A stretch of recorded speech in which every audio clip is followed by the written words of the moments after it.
In the sterile corridors of the Pentagon, where power echoes in every footstep and careers hang on every word, Admiral James Richardson thought he was making casual conversation.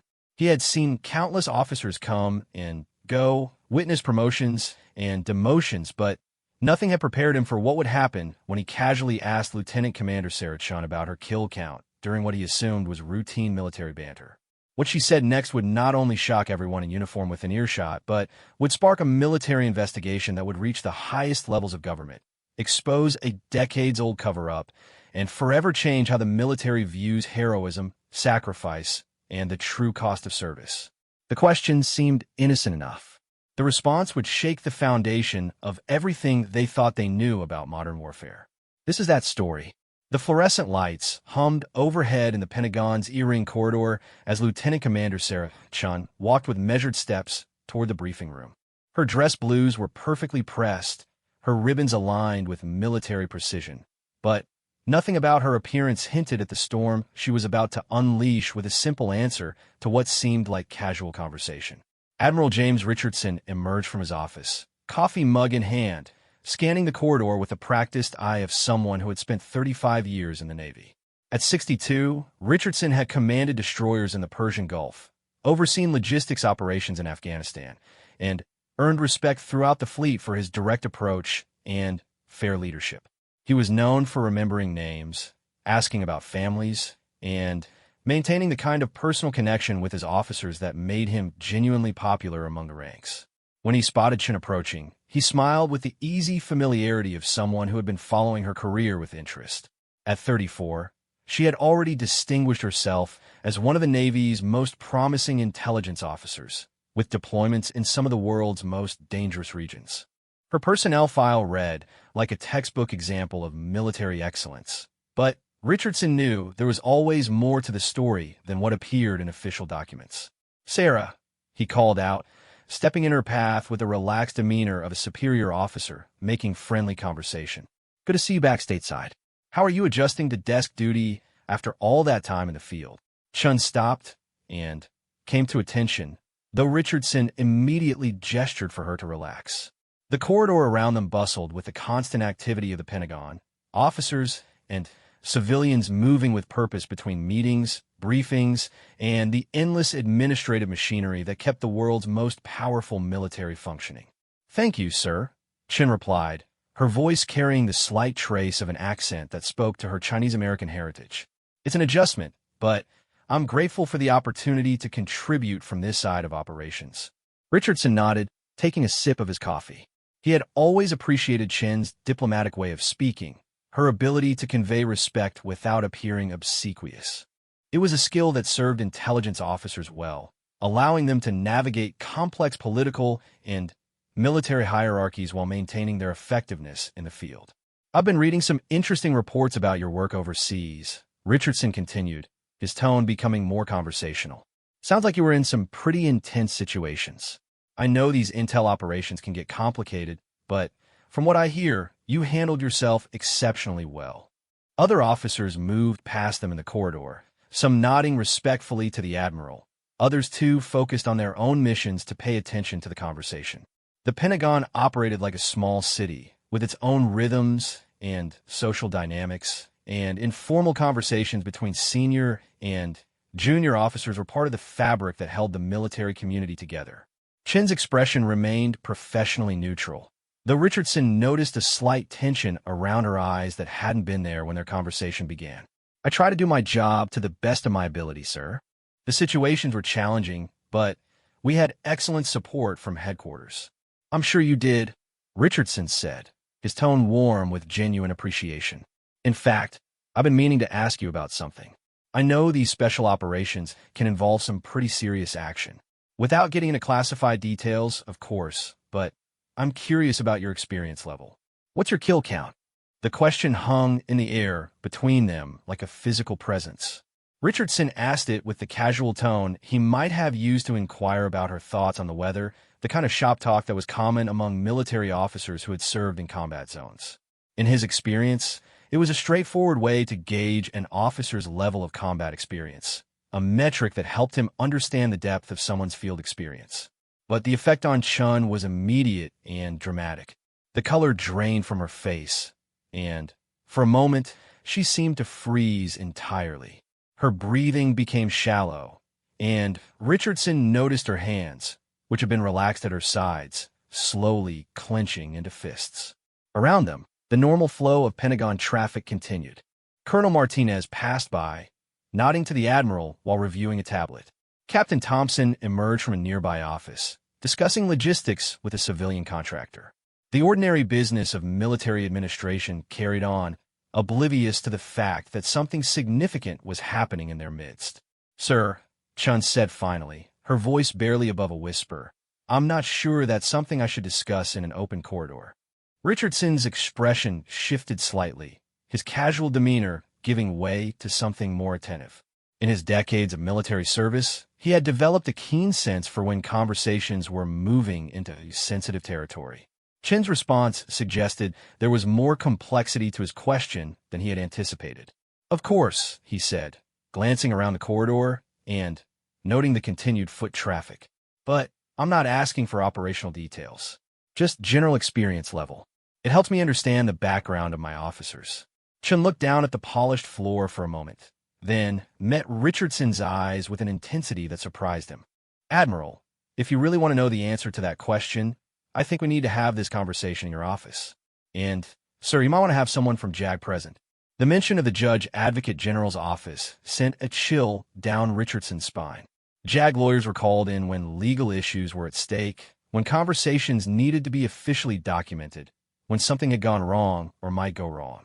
In his experience, the involvement of military lawyers meant that what seemed like a simple conversation was about to become much more complicated.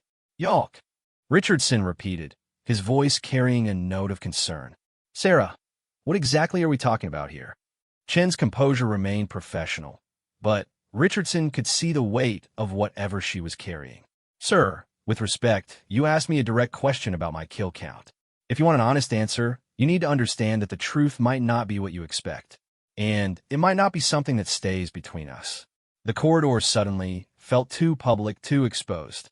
Richardson became acutely aware of the other officers moving around them, the potential for their conversation to be overheard, the implications of whatever Chun was about to reveal.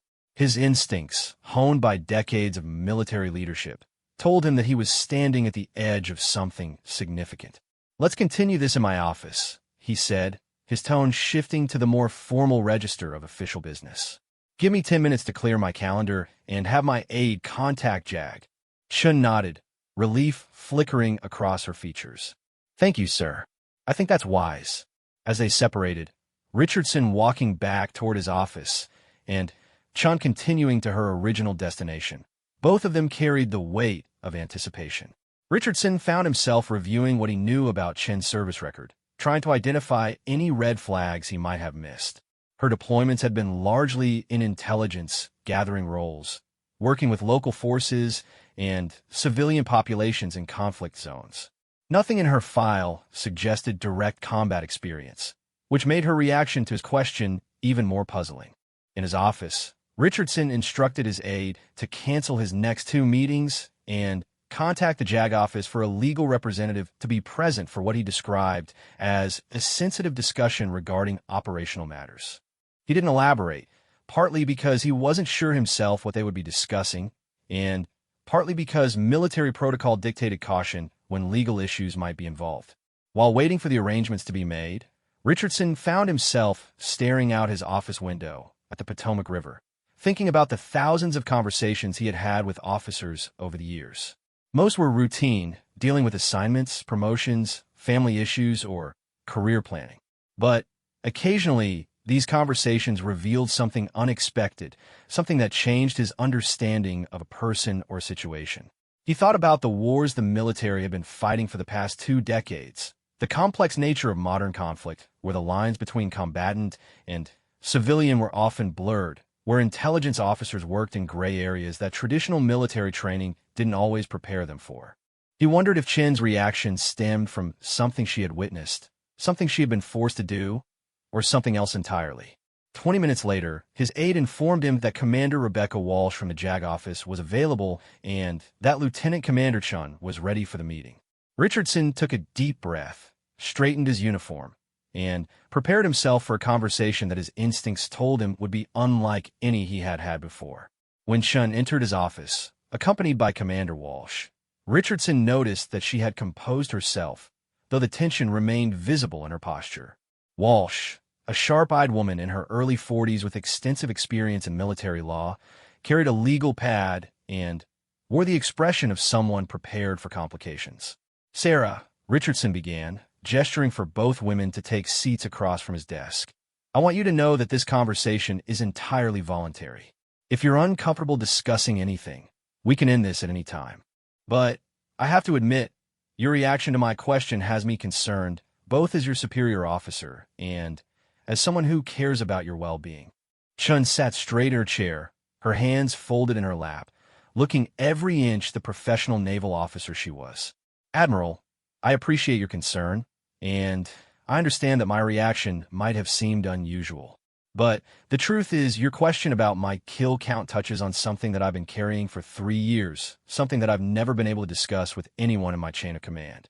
Commander Walsh leaned forward slightly, her pen poised over her legal pad. "Lieutenant Commander Chun, before you continue, I want to make sure you understand that this conversation could potentially be used in official proceedings. You have the right to have your own legal representation present." "Understand, ma'am," Chun replied, "but I think it's time this came out. I've been living with this for too long, and if Admiral Richardson wants to know about my kill count, then he deserves to know the whole truth." Richardson felt a growing sense of apprehension. "Sarah, whatever happened, we can work through it. The military understands that sometimes difficult decisions have to be made in the field." Chun looked directly at him, and for the first time since their conversation in the corridor, she seemed to gather strength from some internal resolve. "Admiral, you asked me about my kill count. The honest answer is that I don't have one in the way you probably meant. I've never killed an enemy combatant in direct action. I've never fired a weapon in anger or called in strikes that resulted in enemy casualties." Richardson relaxed slightly, wondering if he had misread the situation. Then, "I'm not sure I understand your concern." "The concern, sir, is that while I don't have a military kill count, I do have a count of a different kind. Over the course of my 3 deployments, I estimate that my intelligence work has been directly responsible for preventing the deaths of approximately 400 people." The room fell silent except for the hum of air conditioning and the distant sounds of Pentagon activity. Richardson stared at Chun, trying to process what she had just said. "I'm sorry," he said slowly. "Did you say preventing deaths?" "Yes, sir. 400 people who are alive today because of intelligence I gathered, warnings I provided, or interventions I facilitated. 400 people whose names I know, whose families I've met, whose lives I've been able to save." Commander Walsh stopped writing and looked up from her legal pad, her expression reflecting the same confusion Richardson felt. "Sarah," Richardson said carefully, "saving lives is exactly what we expect our officers to do. That's not something that requires legal representation. That's something we celebrate." Chin's expression remained serious, almost sad. "It would be, sir, if that was the whole story. But it's not. The problem is how I save those lives, and why my actions have never been officially acknowledged or rewarded. The problem is that in order to save those 400 people, I had to violate direct orders, circumvent established protocols, and compromise ongoing operations." The weight of her words settled over the room like a heavy blanket. Richardson realized that what had started as casual conversation was about to become something much more significant, something that could have implications far beyond his office. "I think," he said quietly, "you better tell us everything." Chin reached into her briefcase and withdrew a thick folder that looked worn from handling. The edges were slightly frayed, and small tabs marked various sections within. Commander Walsh noticed that the folder bore no official classification markings, which was unusual for intelligence materials in a Pentagon setting. "Admiral, what I'm about to share with you exists outside of official channels," Chin began, placing the folder on Richardson's desk but not yet opening it. 3 years ago, during my second deployment to Afghanistan, I was assigned to a joint intelligence task force operating out of Bagram Airfield. Our mission was to identify and track high-value targets in the Panjshir Valley region. Richardson nodded, familiar with the area and the type of operations Chun was describing. The Panjshir Valley had been a hotbed of insurgent activity, requiring constant intelligence gathering to protect coalition forces and civilian populations. The task force was led by Colonel Marcus Brennan, a career intelligence officer with extensive experience in counterterrorism operations. Chun continued. Our team consisted of 8 analysts, 3 field operatives, and support staff from multiple allied nations.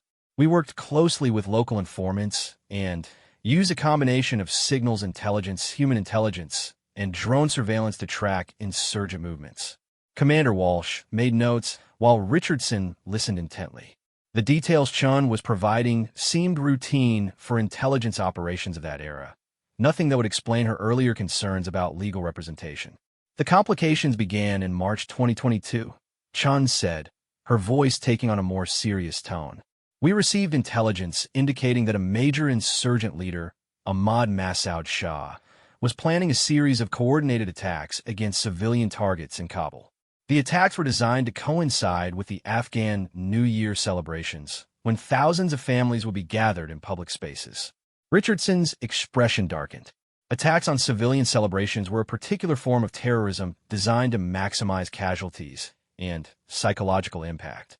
Preventing such attacks was exactly the kind of mission that justified the risks inherent in intelligence work. Our team developed a comprehensive plan to neutralize the threat, Chun continued. We identified Shah's location, mapped his support network, and coordinated with Special Operations Forces to conduct a surgical strike that would eliminate him and his key lieutenants while minimizing collateral damage. The plan was thorough, well-researched, and had approval from multiple levels of command. Chin paused, her hands resting on the closed folder. The problem was that the plan was also completely wrong. Commander Walsh looked up from her notes. What do you mean, wrong? I mean that everything we thought we knew about Ahmad Massoud Shah and his planned attacks was based on deliberately falsified intelligence, Chen said. Shah wasn't planning attacks on civilians. He was actually working to prevent them. The implications of what Chan was saying began to dawn on Richardson. Intelligence operations depended on accuracy and verification, but in the complex environment of modern warfare, false information could easily enter the system and lead to catastrophic mistakes. How did you discover this? Richardson asked. Chen opened the folder and withdrew a series of photographs. 3 days before the planned strike, I was conducting routine verification of our human intelligence sources. I had developed a relationship with Fatima Karimi, a schoolteacher in the valley who had been providing information about insurgent movements in exchange for protection for her students. She placed the first photograph on Richardson's desk. It showed a modest school building surrounded by children and adults. Fatima contacted me through our established channels and requested an urgent meeting. She seemed frightened, which was unusual because she had always been calm and controlled in our previous interactions. The second photograph showed a woman in traditional Afghan dress, her face partially covered, but her eyes reflecting intelligence and determination. When I met with Fatima, she told me something that changed everything. Ahmad Massoud Shah was her cousin, and far from being a terrorist leader, he was working with local tribal elders to prevent extremist groups from operating in the valley. Commander Walsh leaned forward. Did you report this information up the chain of command? Immediately, Chen replied. I submitted a detailed report to Colonel Brennan outlining Fatima's claims and recommending additional verification before proceeding with the strike. I also suggested that we attempt to make contact with Shah directly to assess the situation. Chen placed another document on the desk, this one bearing official letterhead and Brennan's signature. Colonel Brennan's response was swift and unambiguous. He ordered me to cease all contact with Fatima, dismissed her information as insurgent disinformation, and instructed me to focus on supporting the planned operation. Richardson studied the document, noting the formal language and definitive tone. What was your assessment of Brennan's decision? At the time, I understood his position, Chen said. Intelligence officers receive conflicting information constantly, and the decision about which sources to trust ultimately rests with field commanders. Brennan had access to information I didn't have, and it was possible that Fatima's claims were part of a deception operation. Chun withdrew another set of documents from her folder. But I couldn't let it go. The intelligence we were acting on felt wrong in ways that I couldn't articulate. Details didn't align with patterns I had observed over months of surveillance. Timing seemed too convenient. Sources that had been reliable in the past were providing information that contradicted their previous reports. Commander Walsh made additional notes. What did you do? I decided to conduct my own verification, using personal time and resources outside of official channels, Chen said. I reached out to contacts and other intelligence units, cross-referenced our information with data from Allied forces, and conducted additional surveillance of Shah and his associates. Richardson recognized the initiative Chun was describing, the kind of thorough analytical work that distinguished exceptional intelligence officers from merely competent ones. But he also understood that conducting unauthorized intelligence gathering could create serious legal and operational complications. What did you find? He asked. Chun placed a series of intercepted communications on the desk. I found evidence that our primary source for information about Shah was a known fabricator who had been feeding false intelligence to coalition forces for months. I found records showing that Shah had actually been instrumental in preventing 2 previous attacks against civilian targets. And, most importantly, I found communications indicating that the real threat was coming from a completely different group. The documents Chun presented were detailed and professionally prepared, showing the kind of analytical work that would normally be conducted by entire intelligence teams. Richardson was impressed by the thoroughness of her investigation, even as he began to understand the complications it must have created. I took this information back to Colonel Brennan and requested a formal briefing to present my findings, Chun continued. I believed that if he saw the evidence I had compiled, he would agree to delay the operation until we could conduct additional verification. Chen's expression grew darker.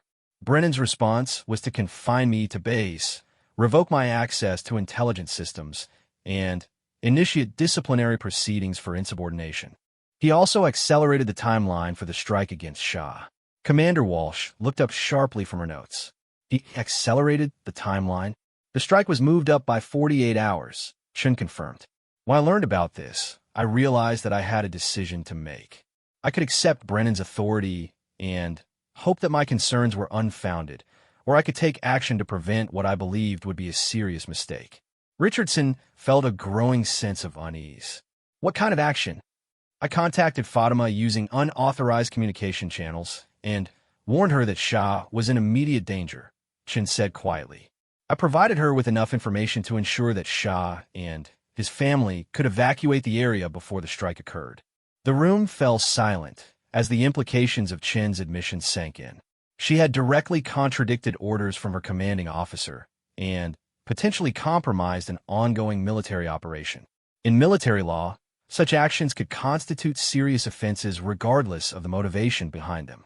Sarah, Richardson said carefully, you understand that what you are describing could be considered treason. Yes, sir, Chin replied without hesitation. I understand the gravity of what I did, but I also understand what would have happened if I had done nothing. Chun placed a final set of documents on the desk. These were different from the others, bearing the letterhead of various Afghan government agencies and international organizations. The strike proceeded as planned, but Shah wasn't there. Coalition forces attacked an empty compound and found evidence that confirmed everything I had suspected. Shah had been working with tribal leaders to identify and eliminate extremist cells. The intelligence we had been acting on came from those same extremists who were using us to eliminate their primary opposition. Richardson studied the documents, noting official seals and signatures from multiple authorities. These reports confirmed that Ahmad Massoud Shah was instrumental in preventing at least 6 major terrorist attacks over the course of 2 years, Chun said. After the failed strike, Afghan government forces were able to make contact with Shah and formally recognize his efforts. He provided information that led to the capture or elimination of dozens of actual terrorists. Commander Walsh reviewed her notes, trying to process the complex sequence of events Chun was describing.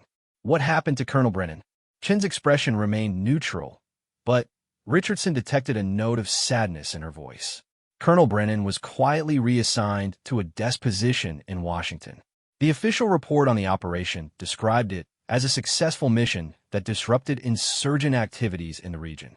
There was no mention of the false intelligence or the fact that our target had actually been helping coalition efforts. Richardson leaned back in his chair, trying to absorb the full scope of what Chun was telling him. And the disciplinary proceedings against you? Dropped without explanation, Chun said. I was reassigned to a different unit and eventually rotated back to the United States. My service record shows no indication of any problems during my deployment. The admiral looked at the collection of documents Chun had presented, evidence of a complex intelligence operation that had gone seriously wrong, and the efforts of one officer to prevent a tragic mistake. Sarah, you said that this experience was responsible for saving 400 lives. How do you arrive at that number? Shin opened a different section of her folder, revealing detailed records and photographs. Ahmad Massoud Shah's continued operations prevented 6 confirmed terrorist attacks. Each attack was planned to target civilian gatherings with estimated casualties ranging from 40 to 100 people. Conservative estimates suggest that his work saved approximately 250 lives. She placed additional documents on the desk. But that was just the beginning. The network Shah established continued operating after my deployment ended. Intelligence he provided led to operations that prevented additional attacks and helped coalition forces protect civilian populations throughout the region. Richardson studied photographs of families, schools, and community gatherings. These are the people whose lives were saved. Some of them, Chun confirmed. I've maintained contact with sources in the region, and I've documented every prevented attack, every life saved, every family that remained intact, because Ahmad Massoud Shah was alive to continue his work. Commander Walsh had been writing steadily throughout Chen's presentation, but now she stopped and looked directly at the lieutenant commander. You said this was part of why you violated orders. What was the other part? Chun hesitated for the first time since beginning her account.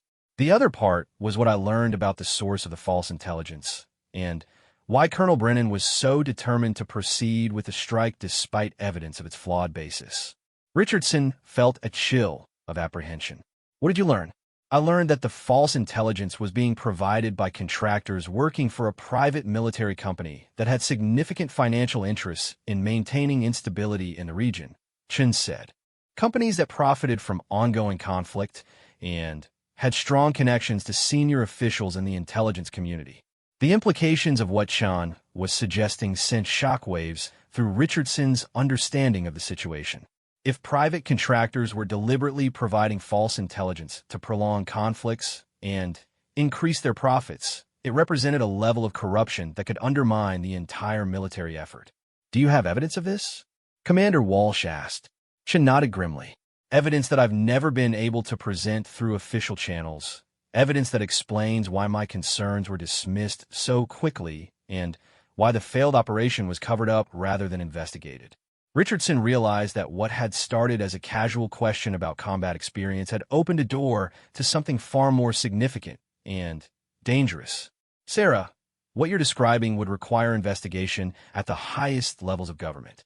Yes, sir, Chun agreed, which is why I've carried this burden alone for 3 years, and why I reacted the way I did when you asked about my kill count. Because while I haven't killed anyone, my actions have saved hundreds of lives, and the cost of saving those lives has been my ability to trust the system I swore to serve. The weight of Chen's revelations hung heavy in the office as Richardson contemplated the complexities of modern warfare, the courage required to stand against corruption, and the personal price paid by those who choose to do what's right rather than what's safe. Admiral Richardson stood and walked to his office window, gazing out at the Pentagon courtyard where military personnel moved about their daily duties, unaware that a conversation taking place just floors above them was about to expose a conspiracy that reached into the highest levels of defense contracting. When he turned back to face Chun and Commander Walsh, his expression had shifted from curiosity to the focused intensity of a senior officer preparing for battle. Lieutenant Commander Chun, he said, returning to his chair, I need you to understand something. What you've described so far constitutes serious allegations about misconduct within the intelligence community. Before we proceed further, I want to make certain that you're prepared for the consequences of bringing these issues to light. Chen's posture remained rigidly professional, but Richardson could see the emotional toll of carrying such information alone for 3 years. Admiral, I've thought about nothing else for months. Every time I read about attacks that could have been prevented, every time I see reports about wasted resources or failed operations, I wonder if the same corruption is still operating. Commander Walsh had been reviewing her notes while Richardson spoke with Chun, and now she looked up with the expression of a lawyer who had identified the critical issues at stake. Lieutenant Commander, you mentioned evidence of connections between private contractors and intelligence officials. Can you be more specific about what you discovered? Chin reached into her folder and withdrew a section of documents that had been separated from the others with a red divider. What I'm about to show you came from multiple sources over the course of 6 months. Some of it was obtained through official channels during my authorized duties, but some came from sources I cultivated independently. She placed the first document on Richardson's desk. It was a contract summary showing agreements between the Department of Defense and Blackstone Security Solutions, a private military contractor that Richardson recognized as one of the larger firms operating in Afghanistan. Blackstone had contracts worth over $200 million annually for intelligence services, security operations, and logistical support throughout Afghanistan. Richardson studied the document, noting the scope of services and the duration of the contracts. These look like standard contractor agreements. What made you suspicious? The suspicion began when I noticed patterns in the intelligence reports we were receiving, Chen explained. Information from Blackstone sources consistently supported operations that required extended military presence, increased security contracts, and continued instability. Their intelligence never seemed to lead to decisive victories or situations that would reduce the need for their services. Chen placed another document on the desk, this one showing communication records between various military units and Blackstone representatives. I began tracking the source attribution for intelligence reports and discovered that approximately 60% of the actionable intelligence driving our operations was coming from Blackstone contractors rather than military intelligence assets. Commander Walsh leaned forward to examine the documents more closely. That seems like an unusually high percentage for contractor-provided intelligence. It was unprecedented, Chun confirmed. Traditional doctrine calls for contractor intelligence to supplement military assets, not replace them. But in our area of operations, Blackstone sources had become the primary drivers of tactical decision-making. Richardson was beginning to understand the scope of what Chun had uncovered. You're suggesting that private contractors were effectively controlling military operations through selective intelligence reporting. That's exactly what I'm suggesting, Chin said. And I believe the Ahmad Massoud Shah operation was a deliberate attempt to eliminate someone who was interfering with their business model. Chun withdrew a series of photographs from her folder, images that showed meetings between individuals in both military uniforms and civilian clothing. After the failed strike on Shah, I began investigating the relationships between Blackstone representatives and military personnel. What I found was a network of personal and financial connections that went far beyond normal contractor military cooperation. The photographs showed formal gatherings, social events, and informal meetings in various locations throughout Afghanistan and the United States. Richardson recognized some of the military personnel, including Colonel Brennan, but the civilian faces were unfamiliar to him. These photographs were taken over a period of several months, Chen explained. What you're seeing is documented evidence of extensive social and professional relationships between Blackstone executives and military intelligence officials, relationships that extended far beyond the scope of official contracts. Commander Walsh pointed to one of the photographs showing a group of men in civilian clothing around what appeared to be a conference table. Who are these individuals? Chen consulted her notes. The man at the head of the table is Robert Kellerman, Blackstone's Director of Intelligence Operations. To his right is David Morrison, Senior Vice President for Middle East Operations. The others are a combination of Blackstone field managers and regional coordinators. Richardson studied the photograph more closely. I don't see any military personnel in this image. That's because this photograph was taken at a private residence in McLean, Virginia, during a social gathering that Colonel Brennan attended, Chun said. I have additional photographs from the same event showing Brennan and two other intelligence officers in informal discussions with Blackstone executives. The implications were becoming clearer to Richardson. Social relationships between military personnel and defense contractors weren't unusual or necessarily problematic, but they could create conflicts of interest if they influenced operational decision-making. Chun placed another set of documents on the desk. This is where the situation becomes more serious. Through my contacts in Afghan government circles, I learned that Ahmad Massoud Shah had been investigating Blackstone's operations in his region. He had documented evidence that the company was deliberately prolonging conflicts to maintain their contracts. Richardson examined the documents, which appear to be in both English and Dari script. What kind of evidence did Shah compile? Records showing that Blackstone operatives were providing weapons and funding to small insurgent groups, then providing intelligence about those same groups to coalition forces, Chun said. It was a cycle designed to create ongoing low-level conflict that justified continued security contracts without threatening larger strategic objectives. The accusation was stunning in its implications. If true, it meant that an American defense contractor was actively working against American interests while simultaneously profiting from military contracts designed to combat the very threats they were creating. Commander Walsh had stopped taking notes and was staring at the documents with an expression of disbelief. Lieutenant Commander, you understand that what you're describing would constitute conspiracy, fraud, and potentially treason? Yes, ma'am, Chun replied, which is why Shah's investigation represented an existential threat to Blackstone's operations. If his evidence became public, it would have led to congressional investigations, canceled contracts, and criminal prosecutions. Richardson was beginning to piece together the full scope of the conspiracy Chun was describing. So the intelligence operation against Shah wasn't counterterrorism at all. It was corporate warfare. That's my assessment, Chun confirmed.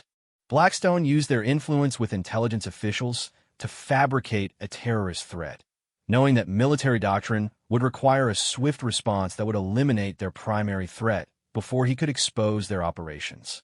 Chun opened another section of her folder and withdrew financial documents. After the failed strike, I began investigating the financial relationships between Blackstone and military personnel. What I found suggests that several officers received consulting contracts, job offers, and other financial incentives that created obvious conflicts of interest. Richardson studied the financial records, noting transactions between various Blackstone subsidiaries and individuals whose names appeared on military rosters. How did you obtain these financial records? Through a combination of public record searches, Afghan government sources, and information provided by Fatima Karimi, who had been documenting Blackstone activities in her region for months, Chun said. Fatima's cousin wasn't just investigating insurgent activities. He was building a case against corporate corruption. Commander Walsh had resumed taking notes, but Richardson could see the concern in her expression. Lieutenant Commander, the evidence you've compiled appears extensive and detailed. Have you shared any of this information with other authorities? Chen's expression became more guarded. Ma'am, I've attempted to report my findings through official channels multiple times over the past 3 years. Each time, my reports have been classified, filed, and apparently forgotten. I've received no feedback, no follow-up questions, and no indication that any investigation was conducted. Richardson felt a growing sense of unease about the implications of Chen's statement. You're suggesting that your reports were deliberately suppressed? I'm suggesting that the network of relationships I uncovered extends beyond field operations in Afghanistan, Chen said. I believe there are individuals in positions of authority who have personal or financial interests in ensuring that Blackstone's activities are never fully investigated. Chen placed a final set of documents on Richardson's desk. These appeared to be correspondence between various military and civilian officials, with portions redacted, but enough visible text to suggest high-level discussions about intelligence operations and contractor relationships. These communications were obtained through Freedom of Information Act requests filed by a journalist who was investigating defense contractor activities, Chen explained. They show that concerns about Blackstone's operations were raised at multiple levels within the Pentagon and intelligence community, but were consistently dismissed or redirected. Richardson reviewed the communications, noting references to operational security, contractor relations, and strategic partnerships that seemed designed to avoid direct discussion of the issues Chun had raised. Who was the journalist who obtained these documents? Maria Vasquez from the Washington Herald, Chun replied. She contacted me 6 months ago after obtaining my name through her own investigation. She's been working on this story for over a year, but has been unable to find sources willing to speak on the record. Commander Walsh looked up from her notes with renewed interest. Have you spoken with this journalist? Informally, yes, Chun admitted. She shared some of her findings with me, and I confirmed certain details about operations in Afghanistan. But I haven't provided her with any classified information or materials that could compromise ongoing operations. Richardson was beginning to understand why Chun had reacted so strongly to his casual question about her kill count. The weight of carrying evidence of such extensive corruption, combined with the apparent inability to address it through normal channels, would be overwhelming for any officer. Sarah, he said, using her first name to convey the personal nature of his concern, you've been carrying this burden alone for 3 years. That's an enormous psychological and professional load. Have you received any support or counseling to help deal with the stress? Chen's professional composure wavered for the first time during their conversation.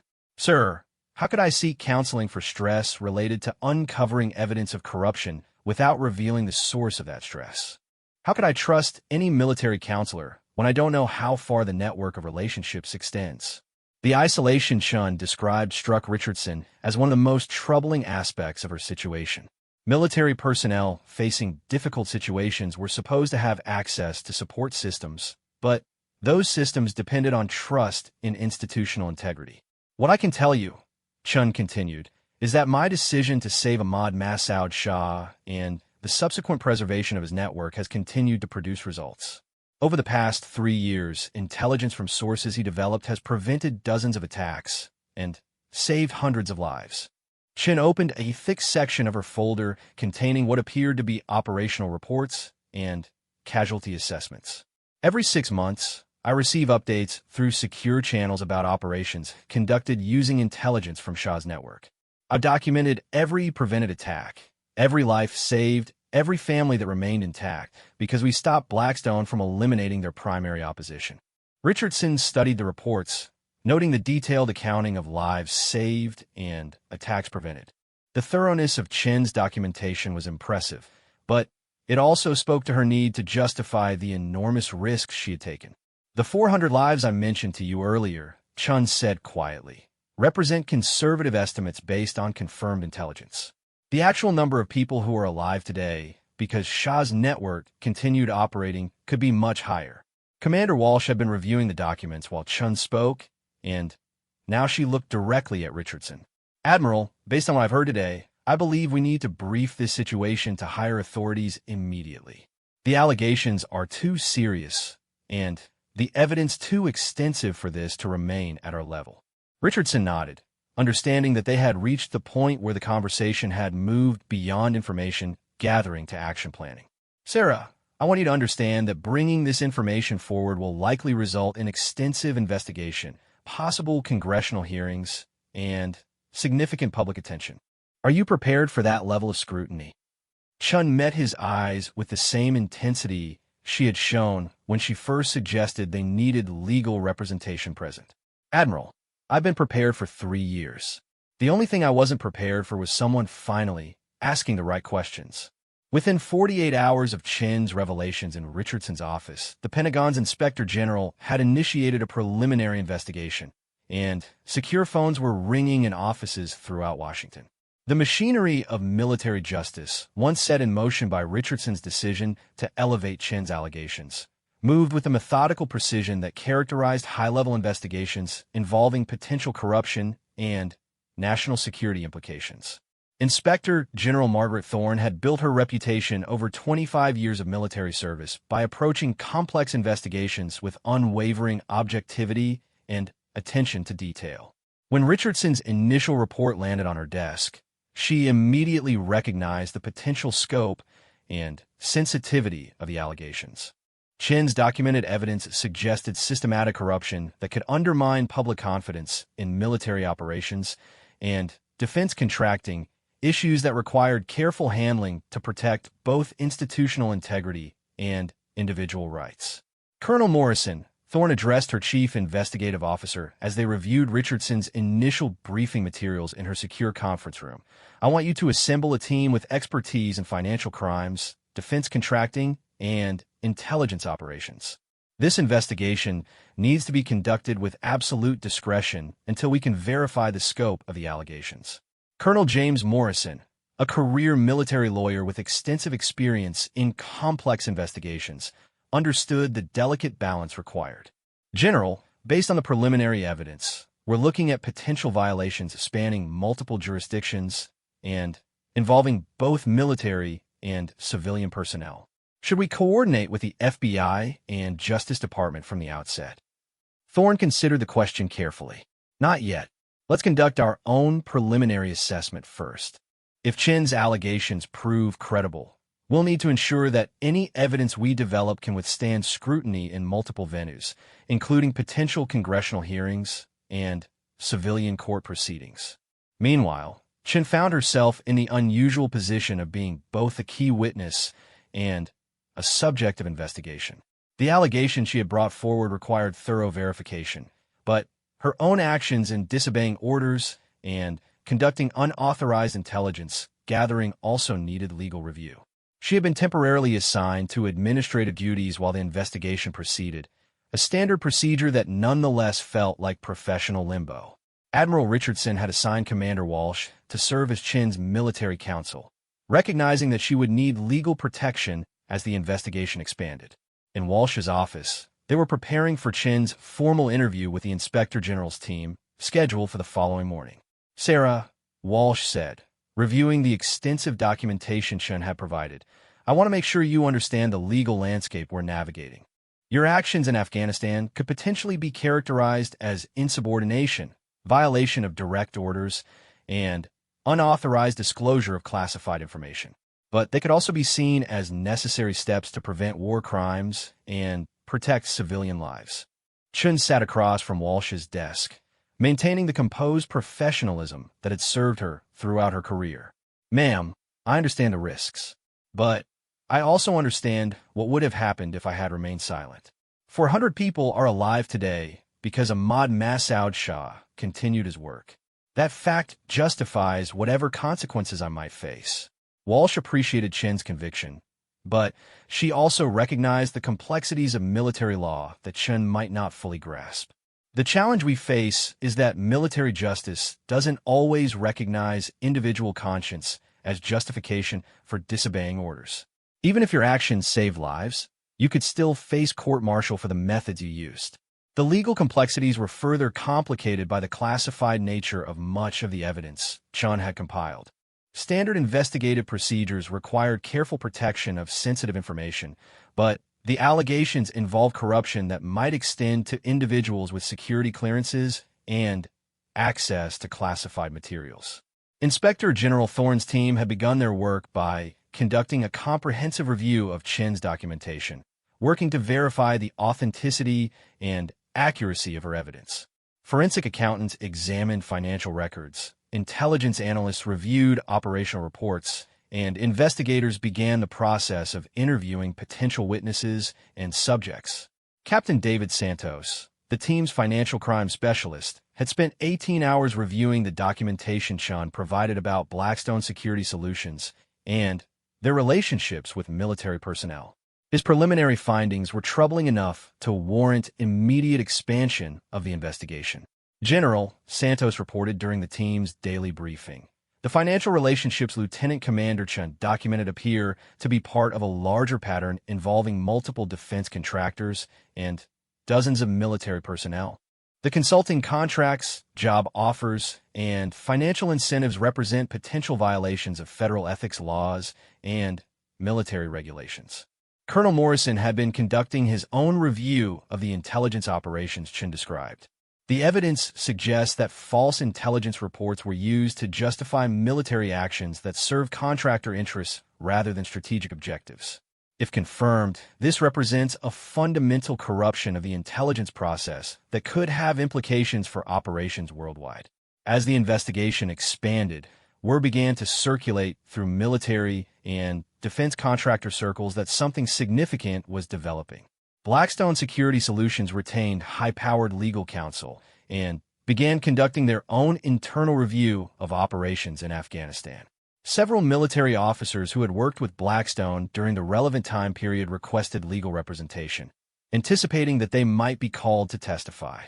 Colonel Marcus Brennan, whose decisions had triggered Chin's initial concerns, found himself at the center of the growing investigation.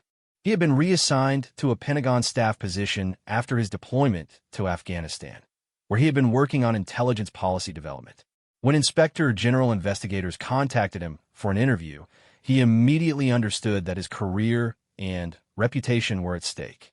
Brennan's attorney, a former military lawyer with extensive experience in defense contractor cases, advised him that the best approach was full cooperation with investigators while carefully protecting his rights and interests. Colonel, the attorney explained, the allegation suggests that you may have been influenced by contractor relationships to make decisions that weren't in the best interests of military objectives. We need to carefully document your decision-making process and the information you relied upon. The interview between Brennan and the Inspector General's team took place in a secure conference room at the Pentagon, with both sides represented by legal counsel. Colonel Morrison conducted the questioning while Inspector General Thorne observed and took notes. Colonel Brennan, Morrison began, we'd like to discuss your decision-making process regarding intelligence operations in the Panjshir Valley during your deployment to Afghanistan. Specifically, we're interested in the operation targeting Ahmad Massoud Shah in March 2022. Brennan maintained his composure, though the specificity of Morrison's questions made it clear that investigators had detailed information about events he thought had been classified and forgotten. I remember the operation. It was based on intelligence indicating that Shah was planning attacks against civilian targets in Kabul. Morrison consulted his notes, which included copies of the intelligence reports Chun had compiled. Can you describe the sources of intelligence that supported this operation? The intelligence came through normal channels from multiple sources, Brennan replied. We had human intelligence, signals intelligence, and reports from Allied forces, all indicating that Shah represented a significant threat. Morrison placed several documents on the table between them. Colonel, these are the intelligence reports you referenced. Can you identify the specific sources for each piece of information? As Brennan reviewed the documents, Morrison could see the moment when he realized the depth of the investigation. The reports he had relied upon were being subjected to source-by-source analysis that revealed patterns he hadn't recognized during the pressure of operational planning. I see that a significant portion of the intelligence came from contractor sources, Brennan admitted. But that wasn't unusual for our area of operations. Contractors had developed extensive human intelligence networks that provided valuable information. Inspector General Thorne leaned forward slightly. Colonel, were you aware that Blackstone Security Solutions have financial interests that might be affected by the success or failure of Shah's activities in the region? The question hung in the air as Brennan realized that investigators were examining not just the accuracy of the intelligence he had relied upon, but the motivations of those who had provided it. His attorney made notes while Brennan considered his response. I was not aware of any specific conflicts of interest, Brennan said carefully. My understanding was that contractor sources were providing information to support coalition objectives in the region. Morrison placed additional documents on the table, these showing financial relationships between Blackstone and various military personnel. Were you aware that several officers in your chain of command had consulting relationships with Blackstone or other defense contractors? Brennan's expression showed growing concern as he recognized the scope of what investigators had uncovered. I was aware that officers sometimes worked as consultants after retirement, but I wasn't aware of any conflicts that would affect operational decision-making. The interview continued for several more hours, with investigators carefully documenting Brennan's knowledge of contractor relationships, his decision-making process regarding the Shah operation, and his handling of Lieutenant Commander Chen's concerns. By the end of the session, It was clear that Brennan had been operating within a system where contractor influence was so pervasive that he hadn't recognized its potential impact on his decisions. Meanwhile, Maria Vasquez, the Washington Herald journalist who had been investigating defense contractor corruption, received a call from her editor that would change the trajectory of her reporting. "Maria, we're hearing rumors that something big is developing at the Pentagon related to your contractor investigation. Do you have any sources who can confirm what's happening?" Vasquez had been working on her Blackstone story for over a year, but had struggled to find sources willing to speak on the record about corruption allegations. The investigation she had pieced together through public records and off-the-record interviews pointed to systematic problems, but lacked the kind of documented evidence that would support publication of serious accusations. "I have a source who might be relevant," Vasquez told her editor, a Navy intelligence officer who served in Afghanistan and has been documenting contractor activities, but she's been reluctant to go public with her information. The editor's interest was immediate. "Can you reach out to her? If there's a Pentagon investigation underway, we need to stay ahead of the story." When Vasquez called Chun, she found an officer who was finally ready to speak publicly about what she had discovered. The investigation had given Chun the official validation and protection she had needed to tell her story without fear of being dismissed as a disgruntled officer making unfounded accusations. "Ms. Vasquez," Chun said during their secure phone conversation, "I think it's time for the public to understand what's been happening. But I want to make sure that anything we discuss serves the interests of the investigation and the people whose lives are at stake." As word of the investigation began to leak through military and contractor circles, Inspector General Thorne realized that they were racing against time to complete their work before external pressures could influence the process. Defense contractors, military officers, and political officials all had interests in either exposing or suppressing the truth, depending on their involvement in the activities under investigation. "Colonel Morrison," Thorne said during their evening briefing, "I want to accelerate our timeline. The evidence we've found so far supports Lieutenant Commander Chen's allegations, but we need to complete our investigation before external factors complicate our work." Morrison nodded, understanding the pressure they faced. "General, based on what we've uncovered, I believe we're looking at the largest defense contractor corruption case in military history. The implications extend far beyond individual violations to systematic compromise of military decision-making." As the investigation entered its most critical phase, Chen found herself at the center of events that would determine not only her own future, but the future of defense contractor oversight and military integrity. The 400 lives she had saved by protecting Ahmad Massoud Shah represented just the beginning of a story that would ultimately expose corruption affecting thousands of lives and billions of dollars in taxpayer money. 6 months after Admiral Richardson first asked Lieutenant Commander Chun about her kill count, the Hart Senate office building buzzed with the controlled chaos of a major congressional hearing. The Senate Armed Services Committee had convened special sessions to investigate the allegations that had emerged from the Pentagon's Inspector General investigation, and the ornate hearing room was packed with senators, witnesses, journalists, and military officials whose careers hung in the balance.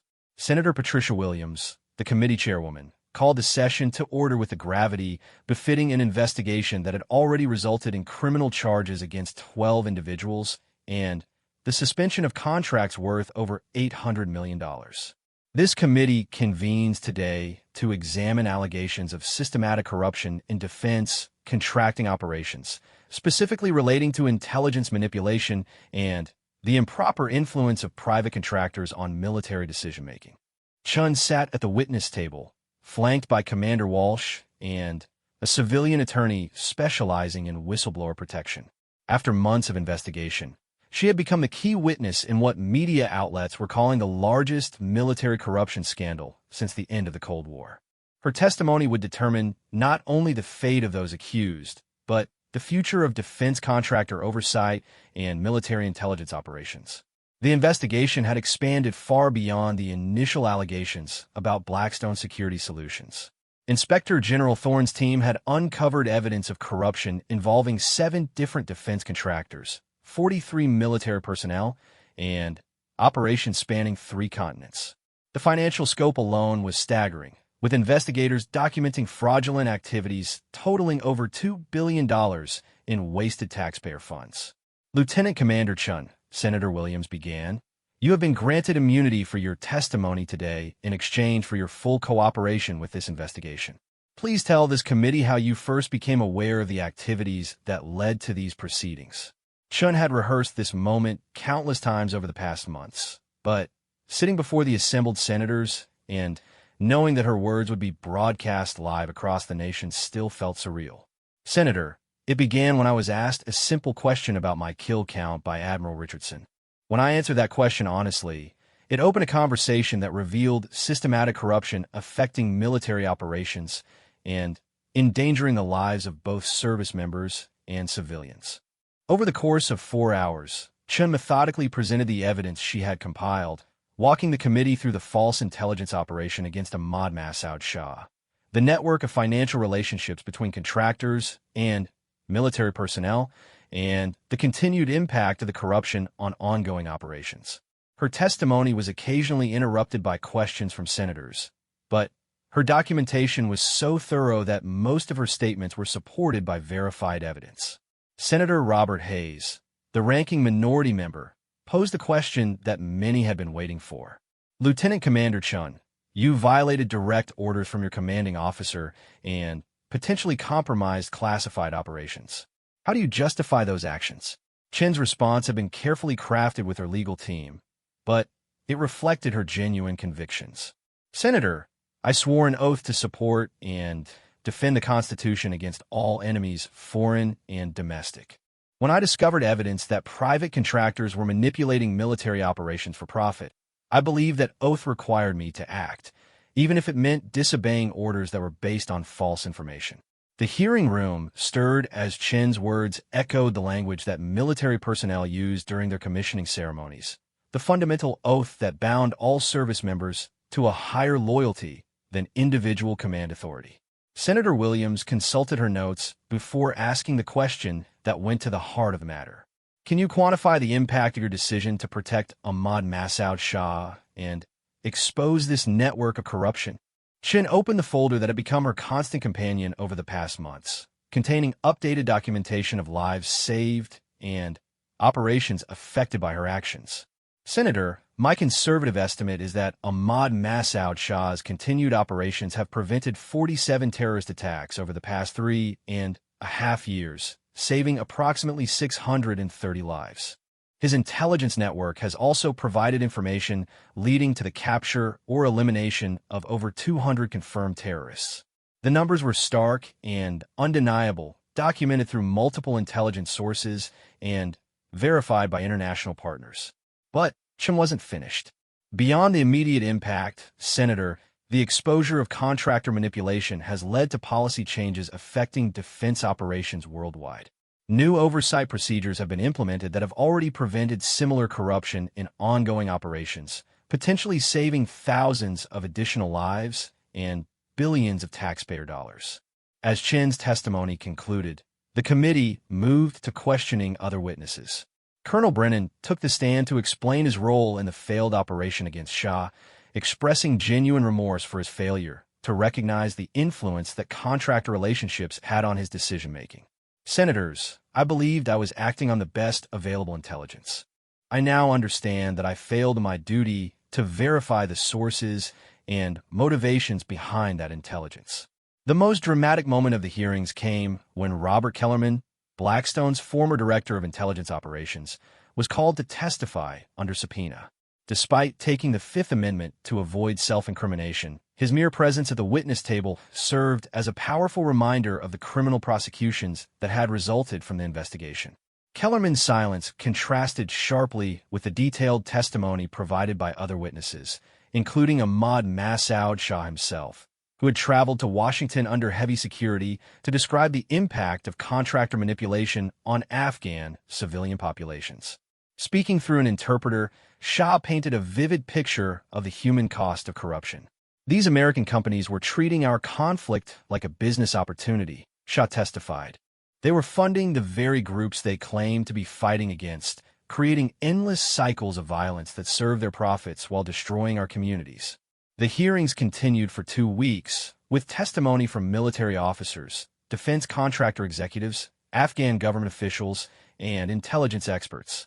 The evidence presented painted a comprehensive picture of systematic corruption that had affected operations throughout the Middle East and beyond. As the hearings concluded, the committee began deliberating on their final recommendations. Senator Williams had already announced her intention to introduce legislation strengthening oversight of defense contractors and creating new protections for military whistleblowers, but the broader implications were still being assessed.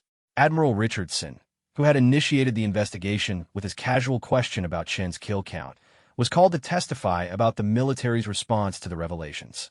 Senators, he told the committee, Lieutenant Commander Chen's courage in bringing these issues forward has forced us to confront uncomfortable truths about how contractor relationships can compromise military effectiveness. We have already implemented new procedures to prevent similar corruption in the future.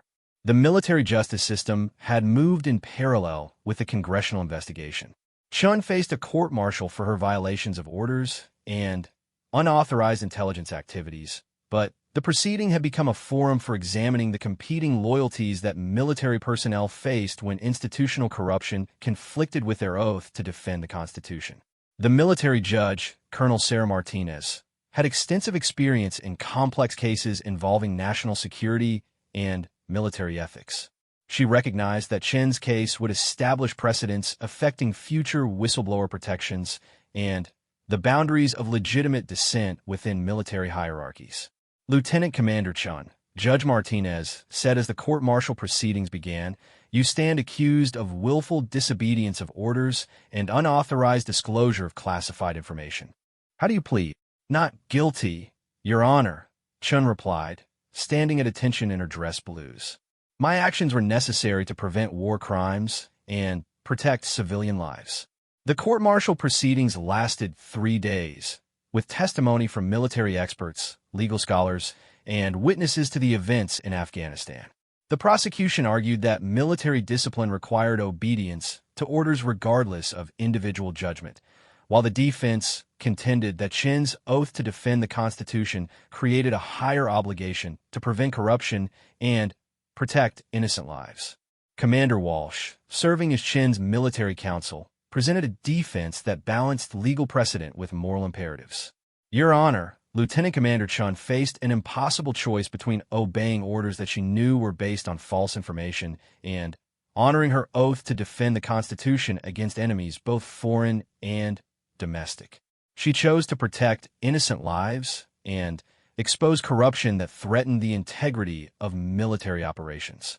The prosecution, led by Major General Robert Thompson, argued for the necessity of military discipline. Colonel Martinez, "The military cannot function if individual officers are permitted to substitute their judgment for the orders of their superiors."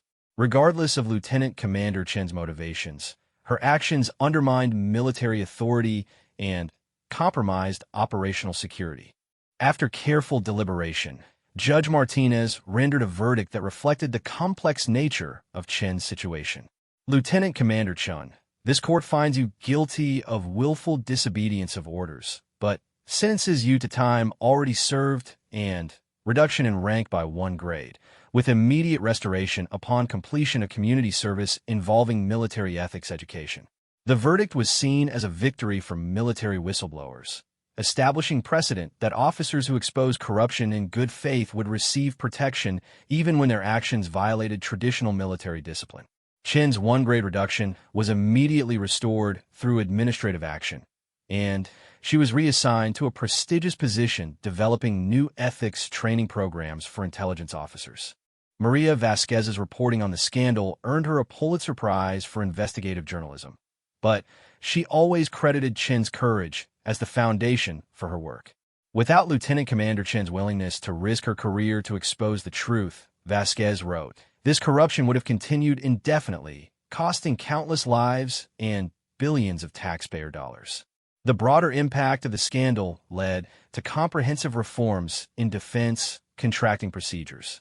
Congress passed the Military Contractor Accountability Act, creating new oversight mechanisms and whistleblower protections.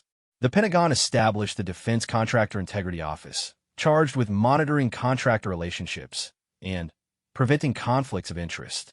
Ahmad Massoud Shah's network continued operating under formal recognition from the Afghan government and international partners, providing intelligence that contributed to significant improvements in regional security. The attacks his work prevented were no longer hidden within classified reports, but acknowledged publicly as examples of successful international cooperation in counterterrorism efforts. 1 year after Admiral Richardson's casual question in the Pentagon corridor, he found himself back in his office, reviewing the final reports from the various investigations and reforms that had followed. Chen's courage had transformed what could have been a simple conversation about military service into a watershed moment for military integrity and accountability. When Chen knocked on his door for their scheduled annual evaluation meeting, Richardson welcomed her with a respect due to an officer who had fundamentally changed how the military approached contractor oversight and ethical decision-making. "Sarah," Richardson said as they concluded their meeting, "I have to ask you something. Knowing everything that has happened over the past year, knowing the stress and uncertainty you've endured, would you make the same choices again?" Chen's answer came without hesitation, reflecting the same conviction that had driven her to risk everything to save lives and expose corruption. "Admiral, I think about Ahmad Massoud Shah's network every day, about the families who are still together because those terrorist attacks never happened. I think about the soldiers who are safer because we've cleaned up contractor corruption. I think about the taxpayers whose money is now being used to actually protect American interests instead of enriching private companies." She paused, looking out Richardson's office window at the Potomac River where the early morning sun reflected off the water. 630 confirmed lives saved, sir. Probably thousands more when you count the broader impact of the reforms we've implemented. Those numbers answer your question better than any words I could offer. As Chun left his office to continue her work developing new ethics training programs, Richardson reflected on how a casual question about kill count had revealed that sometimes the most important military victories were measured not in enemies defeated, but in innocent lives preserved and institutional integrity restored. The 400 lives Chun had first mentioned had grown to over 600 confirmed saves, with broader implications that might ultimately protect thousands more. In the end, Lieutenant Commander Sarah Chen's kill count remained 0 in the traditional sense, but her save count had changed the way the military measured true success in an age where the greatest threats sometimes came not from foreign enemies, but from domestic corruption that undermined the very institutions sworn to protect the innocent.